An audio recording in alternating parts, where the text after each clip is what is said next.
Bonjour à toutes et à tous. La donnée est un sujet majeur dont on parle depuis plusieurs années maintenant, mais dont l'intérêt s'est décuplé avec le développement de l'intelligence artificielle. Le volume des données à traiter est en forte progression. Par exemple, les données numériques qui transitent sur Internet ont été multipliées par 30 entre 2010 et 2020. Les sujets relatifs à la donnée sont nombreux. La sécurisation, la protection, le traitement, et créent ainsi des opportunités considérables. La donnée constitue donc aujourd'hui un enjeu économique et sociétal majeur. Pour en parler avec nous aujourd'hui, nous recevons Jacques-Aurélien Marciro, co-responsable de la gestion action chez Edmond de Rothschild Asset Management. Bonjour Jacques-Aurélien. Bonjour Estelle. Alors Jacques-Aurélien, en quoi la donnée est-elle un actif stratégique aujourd'hui ? Alors en quoi la donnée est un actif stratégique ? Concrètement, tous les jours, vous entendez parler d'intelligence artificielle.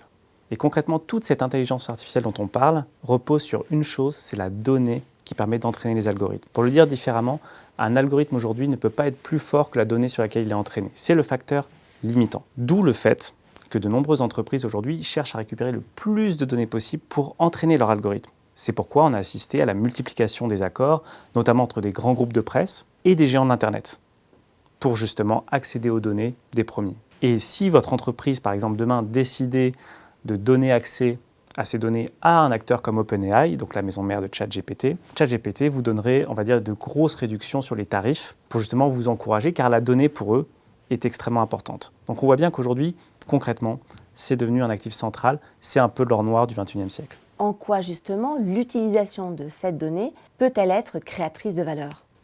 Alors c'est vrai qu'on a parlé précédemment de l'intelligence artificielle, mais si on prend un petit peu de recul et qu'on s'interroge sur deux sociétés que nous connaissons tous très bien, Google et Meta. Meta, la maison mère de Facebook et WhatsApp et Instagram pour ceux qui ne s'en rappellent pas. Ces deux sociétés ne font rien d'autre qu'organiser l'information que nous avons créée. Google n'a pas créé Internet, Google ne fait qu'organiser les liens entre les sites. Et Facebook n'a pas créé vos amis, ne fait qu'organiser les contenus créés par vos amis pour que vous passiez le plus de temps possible sur la plateforme. Donc on voit bien que dans les deux cas, il s'agit d'organiser l'information créée par vos amis, les sites web créés, et ce sont deux des sociétés les plus rentables et les plus puissantes au monde aujourd'hui. Donc je pense que cet exemple-là suffit à démontrer le potentiel de création de valeur lié à la donnée. Maintenant, si on essaie d'aller un peu plus loin, ce sont des données de réseaux sociaux, des données personnelles, mais on peut évidemment parler du secteur de la santé, puisque la santé est vraiment l'un des domaines dans lequel il y aura le plus de valeur créée par la donnée. On parle souvent de santé prédictive, de santé personnalisée. Ça va mettre beaucoup de temps à arriver. Et c'est aussi un peu le risque dans l'investissement technologique, c'est qu'on surestime à court terme l'arrivée des technologies et on sous-estime à long terme leur importance. Donc à court terme, il n'y aura pas forcément de révolution dans la santé, mais à long terme, la donnée peut créer énormément de choses. Je ferai juste un exemple très rapide.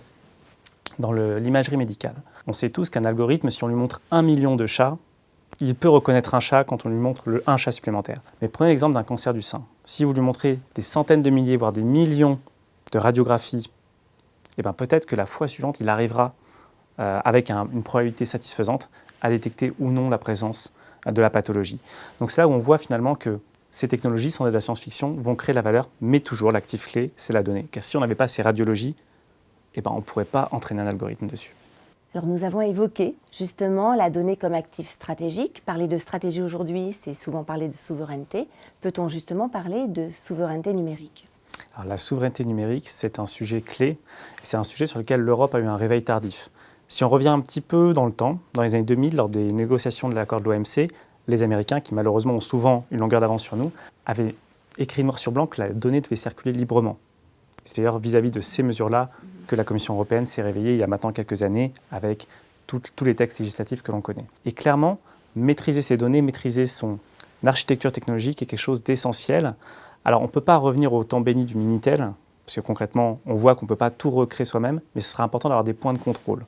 Et théoriquement, si on prend un exemple très concret, les données de santé des Français, par exemple, devraient reposer sur des infrastructures de stockage et sur, on va dire, une technologie au moins partiellement française, au moins qu'on maîtrise. Car le risque qu'on prend si aujourd'hui on ne se réveille pas sur ces questions de souveraineté numérique, c'est finalement de se retrouver face à des entreprises qui ont la puissance d'État, un peu des nouvelles compagnies des Indes, et d'être finalement à la merci de leur bon vouloir si jamais ils décident de changer leur politique d'accès, leur politique d'usage, ou si jamais il y a une perquisition qui se fait quelque part aux États-Unis. Donc on voit qu'il faut trouver le juste milieu entre assurer une souveraineté numérique, mais sans tomber dans l'autarcie, puisqu'on a besoin d'innover, on a besoin d'aller vite pour notre tissu économique. Et je pense que les entrepreneurs qui nous écoutent savent qu'en effet, ils ne peuvent pas forcément attendre qu'un cloud français digne de ce nom soit pleinement opérationnel pour finalement adopter les dernières technologies. Donc il va falloir trouver le juste milieu. Et quelque part, on peut regarder du côté de la Chine pour s'inspirer, une fois n'est pas coutume. Notamment, la Chine a réussi à développer une offre de cloud propriétaire, indépendamment des GAFAM, là où beaucoup pensaient que ça ne serait pas possible. Puis on vient de le voir, on associe quand même très souvent la donnée à la donnée personnelle, mais la donnée va bien au-delà de la sphère seulement privée. Quels sont les autres domaines dans lesquels, justement, l'utilisation de la donnée peut être déterminante ? C'est une excellente question. C'est vrai que quand on pense à la donnée, on pense toujours données personnelles puisque c'est ce qui est le plus proche de nous. Mais si on se projette sur un horizon de 5, 10, 15 ans, la majorité des données qui vont être créées sont des données machines, voire des données qui ont lien avec l'environnement, on va dire, économique, voire géologique. Donc c'est vrai que la révolution de la donnée, ce n'est pas que, on va dire, de la publicité ciblée ou de la médecine personnalisée, ça sera aussi des solutions contre le changement climatique, des optimisations de production. Donc on est vraiment sur un spectre qui est extrêmement large et sur lesquels de nombreuses choses restent à créer et à inventer, qui nous rend très enthousiastes sur l'avenir. Merci de cet échange très enrichissant, Jacques-Aurélien. Merci de m'avoir accueilli. Le thème de la donnée est donc un thème puissant et porteur. Nous venons de le voir, c'est un thème qui crée des opportunités d'investissement significatives. Ce thème est présent dans nos mandats. Nous sommes investis dans quelques fonds qui ont fait de la donnée et de sa gestion un de leurs thèmes d'investissement. N'hésitez pas à vous rapprocher de votre conseiller LCL Banque Privée. Merci et à bientôt.